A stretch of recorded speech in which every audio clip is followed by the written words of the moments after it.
नमस्कार, आप देख रहे हैं एसबीसी टाइम्स। शुरुआत करते हैं आज की प्रमुख हेडलाइंस के साथ। मंदसौर शहर के राम टेकरी में डॉक्टर के घर के बाहर खड़ी कार में देर रात अज्ञात व्यक्ति आग लगा गया। आसपास के रहवासियों ने पानी डालकर आग बुझाई, किंतु आग इतनी भयानक थी कि कार पूरी तरह से जल गई। घटना सीसीटीवी में कैद हो गई है। मंदसौर शहर के राम टेकरी क्षेत्र में देर रात डॉक्टर संगतानी के घर के बाहर खड़ी उनकी कार में कोई अज्ञात व्यक्ति आग लगाकर चला गया, जिसकी घटना घर के बाहर लगे सीसीटीवी कैमरे में भी कैद हुई है। हालांकि पूरे मामले में डॉक्टर साहब के परिजन मीडिया के सामने आने से बचते रहे। आपको बता दें कि पूर्व में भी इनके जिला अस्पताल के सामने स्थित देव डायग्नोस्टिक सेंटर पर भी अज्ञात बदमाश आग लगा गया था। वह घटना भी सीसीटीवी कैमरे में कैद हुई थी, जिसके बाद एक बार फिर डॉक्टर संगतानी के घर के बाहर खड़ी कार में कोई अज्ञात व्यक्ति आग लगा गया। आग इतनी भयानक थी कि उसकी लपटें घर की छत तक पहुंच गई थी। ये तो गनीमत रही कि घर में आग से किसी प्रकार का कोई नुकसान नहीं हुआ। अगर आग घर में प्रवेश कर जाती तो घटना और बड़ी हो सकती थी। ये तो गनीमत रही कि समय रहते आसपास के रहवासियों ने पानी से आग को बुझा दिया, किंतु आग की वजह से कार जरूर पूरी तरह जलकर खाक हो गई। सुबह आग वाली घटना स्थल पर एडिशनल एसपी सीएसपी शहर कोतवाली टीआई मौके पर पहुंचे, बारीकी से जांच की व घटना को लेकर परिजन से चर्चा की। इस दौरान सिंधी समाज के भी कई वरिष्ठ जन भी मौके पर पहुंचे और पुलिस अधिकारियों से चर्चा कर उचित कार्रवाई की मांग की। हाँ, ये तीन बजे के आसपास का वाक़या है। जो भरत संगतानी हैं, इनके घर के बाहर जो कार खड़ी थी उसमें आग लगी है। फुटेज आ गए हैं इसके। हम एनी हाउ हर तरह से हर संभव कोशिश करके आरोपी को जल्दी से जल्दी गिरफ्तार करेंगे।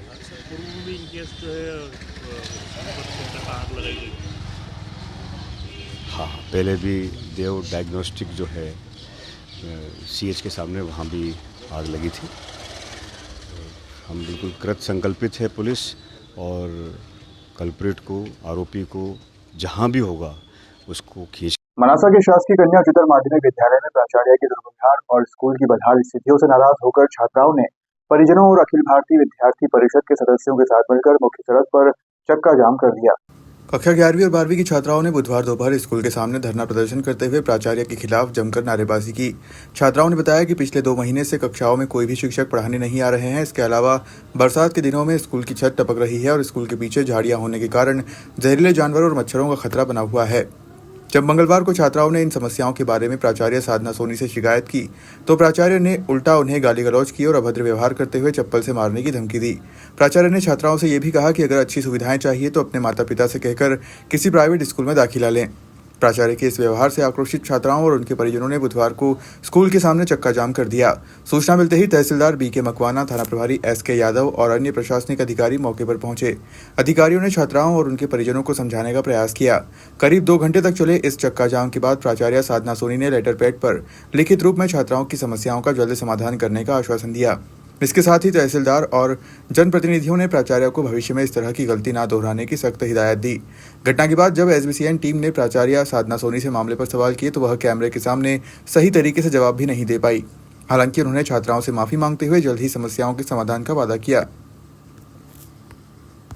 नहीं सर, कल क्लास अलग अलग करी थी 11वीं 12वीं की।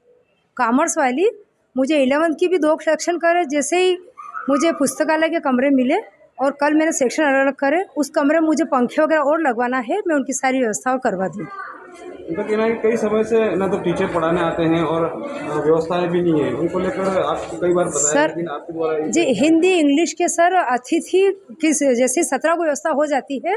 जो टीचर मेरे पास उपलब्ध है उनकी मैं करा रही। एक डीलेड की जो एग्जाम पे थी सर यहाँ पे, उस कारण थोड़ा मेरा 1 से 4 बजे तक स्कूल लग पा रहा था। आज मजबूरन में इन छात्राओं को एक सड़क पर उतरना पड़ा। लिखित में आपने कुछ आवेदन दिया है, क्या कुछ मुझे पूरा नॉलेज नहीं है, लेकिन कुछ लड़के एबीपी वाले ऐसे कुछ छात्र बोल रहे हम तो पालक हैं और आके सुबह से ही 11 बजे से 1 घंटे से वो बहुत कुछ बोल रहे। और तो फिर मैंने बोला भी से कि मैं पुलिस को मैंने डीओ साहब को फ़ोन लगाया सर, और डीओ साहब का जैसे ही फ़ोन आया मैं इन लोगों के पास गई कि आप बात कर लीजिए। तो इनमें से इन सबको ने मना कर दिया कि नहीं, डीओ साहब स्वयं यहाँ आएंगे, हम तो बात नहीं करते। और मैंने मेरे बड़े अधिकारियों को भी फ़ोन लगाया,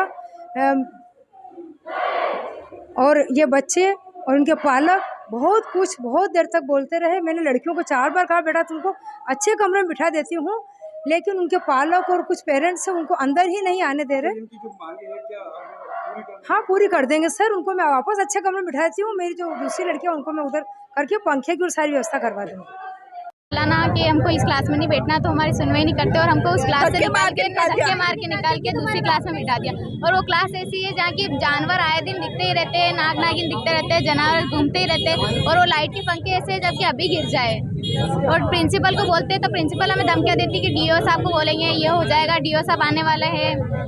और हमें हमारी 12th और हमें धमकियाँ देती है कि तुम्हें पास नहीं होगी और तुम्हें हमें ना 12th का रिजल्ट नहीं देंगे। आज आप धरना प्रदर्शन में बैठे हैं, कल 15 अगस्त है, क्या आप इस आयोजन में शामिल होंगे? बिल्कुल हम होंगे, हम देश के साथ हैं। हम 15 अगस्त में अवश्य। क्या है? हमारी मांग है कि हमारा कोई भी पेड़ नहीं लगता है और ये प्रिंसिपल इस स्कूल में नहीं चाहिए। प्रिंसिपल के द्वारा हमें एक ऐसी क्लास में बिठाया जा रहा है जहाँ छत गिरने की संभावना है और वहाँ है ना तार के बिजली के तार खुले हुए हैं और ऐसी क्लास में बिठा रहे जहाँ जाने चल रहे। और ये मैं खुद बोल रही है कि तुम तुम्हारे घर पे यहाँ पे सफाई नहीं कर सकते हो क्या? तुम यहाँ पे झाड़ू पोछे देके तुम सफाई करो, तुम्हारे घर पे भी सफाई करते हो, तुम यहाँ भी सफाई करो। और ऐसे बोलती है तुम्हारे बाप का स्कूल है, तुम्हारे बाप का स्कूल है, तुम्हारे इनके भी बाप का स्कूल नहीं है, हमारे बाप का भी स्कूल नहीं है। और हमें बोलती है तुम टीसी लेके निकलो यहाँ से, तुम नहीं पढ़ा प्राइवेट स्कूल में जाओ, ऐसे बोलती है हमें। और हमें ना रोज टॉर्चर करती है डीओ सर के नाम से। साधना सोनी मैम का प्रिंसिपल का नाम है। बहुत ही लोग हैं और हमने ना एप्लीकेशन लिख के दिए, हमने क्लास टीचर को भी एप्लीकेशन लिख के दिए। मैं 12th कॉमर्स की स्टूडेंट, सिर्फ कॉमर्स वालों के साथ 11th कॉमर्स और 12th कॉमर्स, सिर्फ कॉमर्स वालों की ही समस्या है। हमारी मांग है कि ये मैम इस स्कूल में नहीं रहे और हमारी एक भी क्लास, सिर्फ एक क्लास लगती है अकाउंट की, बाकी कौन सी भी क्लास नहीं लगती, कौन सी भी क्लास नहीं लगती और हमें कौन सी भी एक्टिविटी नहीं करवाती स्कूल में। सिर्फ कॉमर्स वालों के साथ ही अत्याचार हो रहा है। मंदसौर शहर की सामाजिक संस्था अखंड भारत तिरंगा समिति द्वारा प्रतिवर्ष आजादी की पूर्व संध्या पर भव्य तिरंगा वाहन रैली निकाली जाती है। आज भी आजाद चौक से तिरंगा वाहन रैली शहर के प्रमुख मार्गों से होते हुए गांधी चौराहे पहुंची। वर्तमान में देश में आजादी की वर्षगांठ मनाने को लेकर काफी उत्साह है। जहां देश के प्रधानमंत्री नरेंद्र मोदी ने हर घर तिरंगा अभियान चलाया, तो वहीं मध्य प्रदेश के मुख्यमंत्री मोहन यादव ने हर गांव शहर तिरंगा यात्रा निकालने की अपील की है। इसी को लेकर मंदसौर शहर में पिछले 2-3 दिनों से 15 अगस्त के पूर्व ही आजादी की वर्षगांठ मनाने को लेकर अलग ही माहौल नजर आ रहा है। तो वहीं शहर में पिछले 7 वर्षों से अखंड भारत तिरंगा यात्रा समिति द्वारा शहर में तिरंगा बाइक रैली निकाली जाती है, जो कि शहर के आजाद चौक पर एक कार्यक्रम के पश्चात रैली शुरू होती है। आज भी 15 अगस्त की पूर्व संध्या यानी कि एक दिन पूर्व ही अखंड भारत तिरंगा समिति द्वारा शहर में विशाल वाहन रैली निकाली गई। रैली में युवाओं में देशभक्ति को लेकर अलग ही उत्साह देखा गया। युवाओं की टोलियां देशभक्ति के गीतों पर हाथों में तिरंगा लेकर झूमते नाचते नजर आए, तो वहीं तिरंगा वाहन रैली में युवतियां व महिलाओं ने भी बढ़ चढ़कर हिस्सा लिया। इस दौरान मंचीय कार्यक्रम में सांस्कृतिक कार्यक्रम भी हुआ तथा पूर्व सैनिकों का सम्मान भी किया गया। जिसके बाद तिरंगा बाइक रैली का शहर में जगह जगह बड़े बड़े मंच बनाकर पुष्प वर्षा करके भव्य स्वागत भी किया गया। शहर में निकली तिरंगा वाहन रैली से शहर का वातावरण देशभक्तिमय हो गया। तिरंगा वाहन रैली आजाद चौक से सदर बाजार, खानपुरा, धान मंडी, बड़ा चौक, शुक्ला चौक, नयापुरा रोड, महाराणा प्रताप चौराहा, राम टेकरी, श्रीगोल चौराहा, महारानी लक्ष्मीबाई चौराहा, गीता भवन रोड, नई आबादी, गोल चौराहा, बीपीएल चौराहे होते हुए गांधी चौराहे पहुंची।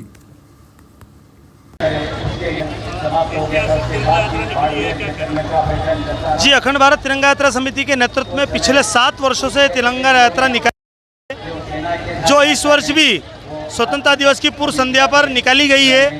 यह तिरंगा यात्रा मंदसौर में देशभक्ति के वातावरण को बनाने के लिए और देशभक्ति के भाव को जागृत करने के लिए मंदसौर शहर में निकाली गई है। ये हर वर्ष की तरह अखंड तिरंगा यात्रा निकाली जाती है और केंद्र से लेके पूरे भारत में ये तिरंगा यात्रा जिले से लेके, राज्य से लेके, नीचे गांव से लेके हर जगह तिरंगा यात्रा निकाली जा रही है। जो देशभक्ति है ये हर गांव में, हर घर में, हमारे पूरे भारत में बड़े इस तिरंगा यात्रा को बड़े हर्ष उल्लास के साथ मनाया जा रहा है। और आज उसी के तहत हमारे मंदसौर जिले में भी आज तिरंगा यात्रा निकाली जा रही है। भव्य तिरंगा रैली है ये। यहाँ पे वाहनों के साथ बहनें, सारे हमारे धर्म के भाई बहन सारे सब एक होके यहाँ पे तिरंगा यात्रा निकाल के हम एक संदेश देना चाहते हैं कि भारत में हम सब एक हैं। यहाँ पे कोई किसी से विवाद नहीं है, दूसरों को हम यही संदेश देना चाहते हैं। बांग्लादेश में लगातार हिंदुओं पर हो रहे अत्याचार के विरोध में सर्व समाज, सभी हिंदू संगठन, व्यापारी संगठन सहित आमजन ने विरोध प्रदर्शन करते हुए बुधवार को जिला बंद का आह्वान किया था। आह्वान पर बुधवार को नीमच सहित मनासा, जावद, कुकड़ेश्वर, रामपुरा पूरी तरह बंद रहा।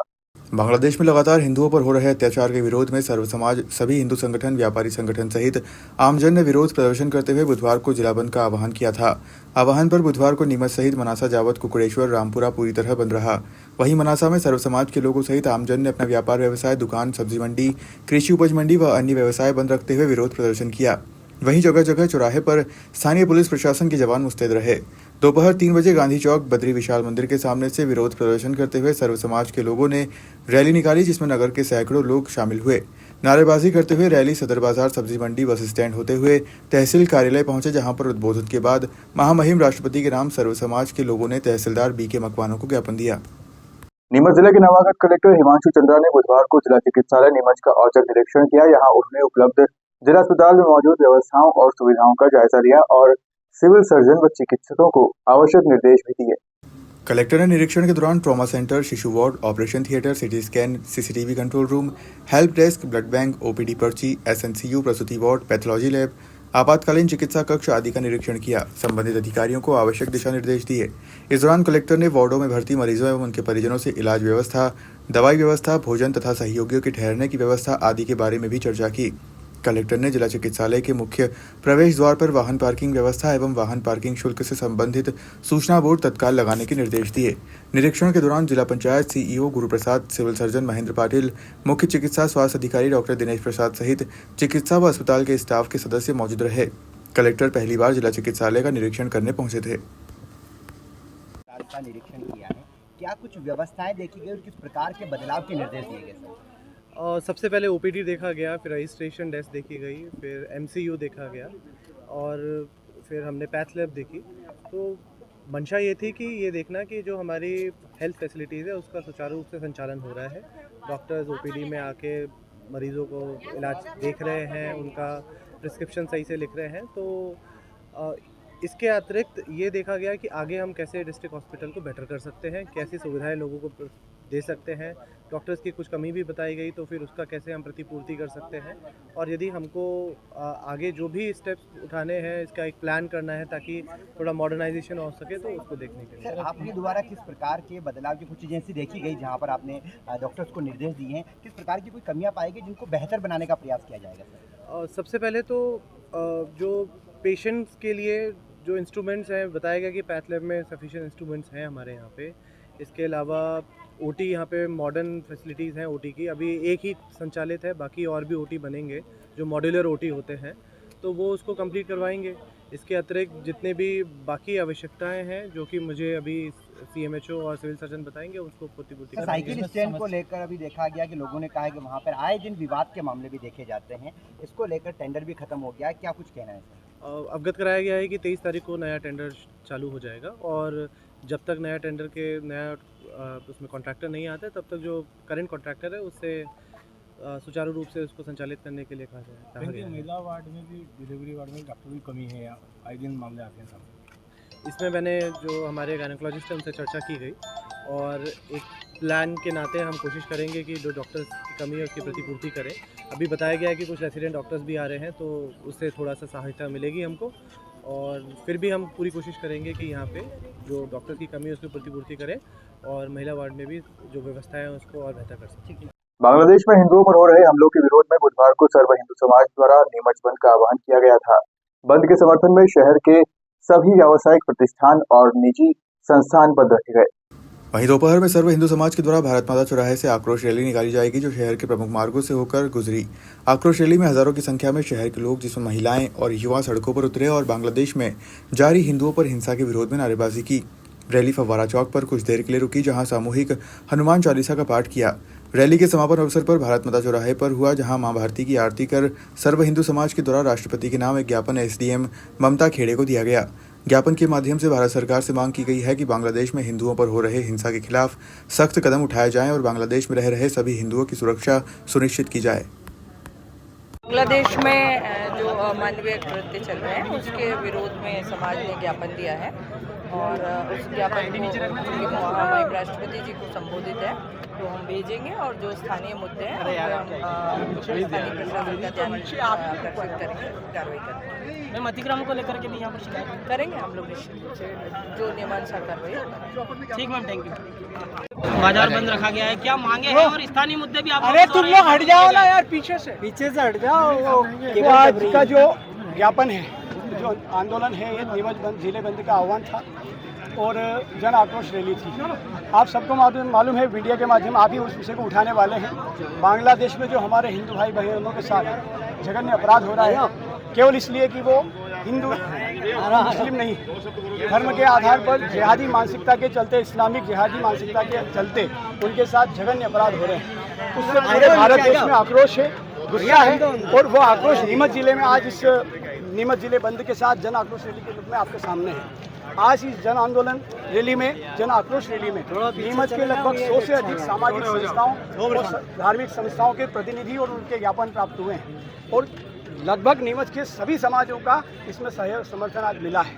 आप सबने देखा भी और मातृशक्ति भी बड़ी इसमें उपस्थित रही। मांग यही है कि उन हिंदुओं की जो केवल बांग्लादेशी नहीं, भारत के बाहर जहाँ भी हमारे हिंदू भाई बहन रह रहे हैं और विशेषकर इस्लामिक देशों में जहाँ रह रहे हैं, उनकी सुरक्षा कूटनीतिक स्तर पर तय शासन सुरक्षित करे, और जहाँ कूटनीतिक स्तर पर अगर वो तय नहीं होती है, चाहे बांग्लादेश हो या पाकिस्तान हो, वहाँ अब सेना भेज के हमें शक्ति का प्रयोग से उस चीज़ को तुरंत रोकना होगा। भाई साहब, स्थानीय मुद्दों को लेकर भी आपने अवगत कराया, क्या क्या मुद्दे स्थानीय? देखो, स्थानीय मुद्दे वही है जो सभी जगह है। इस सब के पीछे एक ही कारण है, वह जिहादी सोच, वह इस्लामिक आतंकवादी सोच जो उनको बचपन से पढ़ाई जाती है कि हिंदुओं मुसलमानों के अलावा सब काफिर हैं, उनको जीने का अधिकार नहीं है, तुमको मारना है तो तुम सीधे जन्नत में जाओगे। वह सोच जो उनको बचपन से भरी जाती है, उसी से वो आतंकवादी पैदा होते हैं। कब वो कहते हैं कि आतंकवादी का कोई धर्म नहीं होता, लेकिन ऐसे आतंकवादी केवल इस्लामिक ही क्यों होते हैं। नीमच को लेकर आपने किस तरह की मांग प्रशासन से रखी है? नीमच को लेके कई ऐसे सारे मुद्दे हैं, चाहे वो अवैध अतिक्रमण के हो। आपको ध्यान होगा, यहाँ शमशान हमारे यहाँ पे है, नीमच शमशान विकास समिति, शमशान की भूमि पे 30 मकान बनाकर अवैध कब्जे कर लिए और क्या शासन को वो नहीं दिख रहे हैं? इस बाजार में ऐसे जगह अतिक्रमण कर रहे हैं जहाँ 1 करोड़ की दुकान किसी हिंदू व्यापारी की है, उसके आगे 5-5 ठेले लगा के उस दुकान को बंद करके उसने उससे 10 गुनी दुकान कर रखी है। और प्रशासन के, पुलिस वालों की, सभी को पता है इसमें कोई नई चीज़, और मैं भी इसको बड़े ही इससे बोल रहा हूँ, अगर उनकी नहीं बंदी होती तो क्या किसी को दिखते नहीं? छोटे छोटे भोले वाले हिंदू व्यापारी वो दिख रहे हैं। फिर ऐसे ही लाउड स्पीकर के नाम पे भी मंदिरों को परेशान किया जा रहा है, वहाँ उनकी जाने की हिम्मत नहीं होती। तो ऐसा दोहरा रवैया नहीं चलेगा। हिंदू 30 त्यौहार आते हैं तो हमारे व्यवहारों को त्यौहार ऐसे मनाओ, ये मत करो, वो मत करो, और उनके त्योहारों पे आंखें, कान, नाक सब बंद करके बैठ जाते हैं। तो ये अब दोगला रवैया नहीं चलेगा। शासन को, ये देश एक है, एक कानून चलेगा, सबके लिए समान कानून चलेगा। आपने 3 दिन का अल्टीमेटम दिया है, 3 दिन बाद क्या होने वाला है? 3 दिन के बाद अल्टीमेट दिया है। आज जैसा आक्रोश है वापस निश्चित होगा उसका। अगर अल्टीमेटम दिया है तो समाज ने सोच समझ के उस पर कोई रणनीति बनाई होगी। भाजपा द्वारा देश की विभाजन की विशेषता का स्मृति दिवस मनाया गया। यह कार्यक्रम शहर के वात्सल्य भवन में आयोजित किया गया। इस कार्यक्रम में राज्यसभा सांसद बंशीलाल गुर्जर, जावद विधायक ओम प्रकाश तकलेचा, नीमच विधायक दिलीप सिंह परिहार, नगरपालिका अध्यक्ष स्वाति चोपड़ा, मनासा विधायक अनिरुद्ध माधव मारू, भाजपा जिलाध्यक्ष पवन पाटीदार आदि कई मंच पर मौजूद रहे। कार्यक्रम की शुरुआत भारत माता के चित्र पर माल्यार्पण कर दीप प्रज्वलित किया गया। 14 अगस्त 1947 को भारत की विभाजन बीबीसी का हुई थी, जिसके बाद से ही 14 अगस्त को स्मृति दिवस मनाया जाता है। कार्यक्रम आयोजित का स्मृति दिवस मनाया गया। इसके बाद एक तिरंगा रैली भी निकाली गई, जो शहर के विभिन्न मार्गों से होते हुए निकली। इस तिरंगा रैली में आगे डीजे पर देशभक्ति के गीत बजा रहे थे, वहीं पीछे सभी भाजपा पदाधिकारी, कार्यकर्ता वाहनों की कतारबद्ध होकर भारत माता के जयघोष लगाते हुए तिरंगा रैली निकाली गई। फिलहाल खबरों में सिर्फ इतना ही। आप देखते रहिए।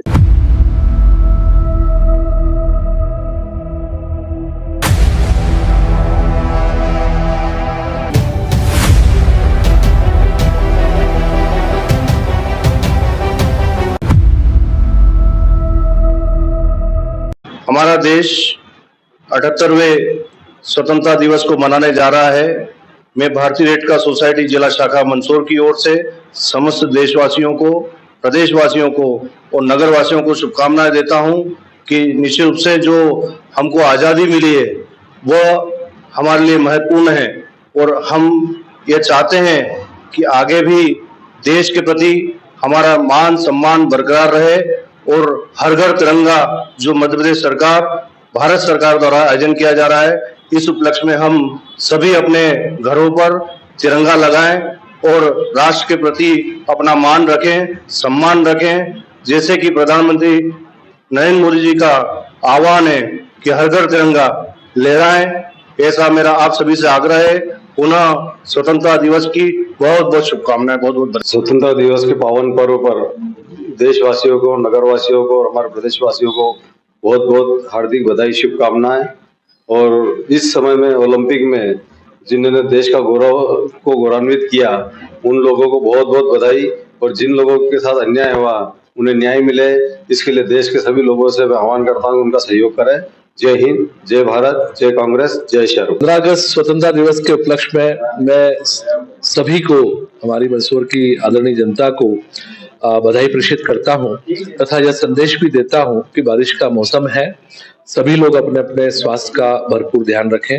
मौसमी बीमारियां का प्रकोप शुरू हो गया है, कई कई जगह पर डेंगू और मलेरिया के प्रकोप जारी हो गए हैं, पेशेंट आना स्टार्ट हुए हैं। मेरी दरख्वास्त है, मेरी अपील है सब लोगों से कि डेंगू मच्छर को पनपने न दे, आसपास का जो पानी का भराव है उसको रोकें। मच्छर पैदा ही नहीं हो पाएंगे तो बीमारी से हम बच पाएंगे। ये मेरा संदेश है, इस पर कृपया आप गौर करने का कष्ट करें।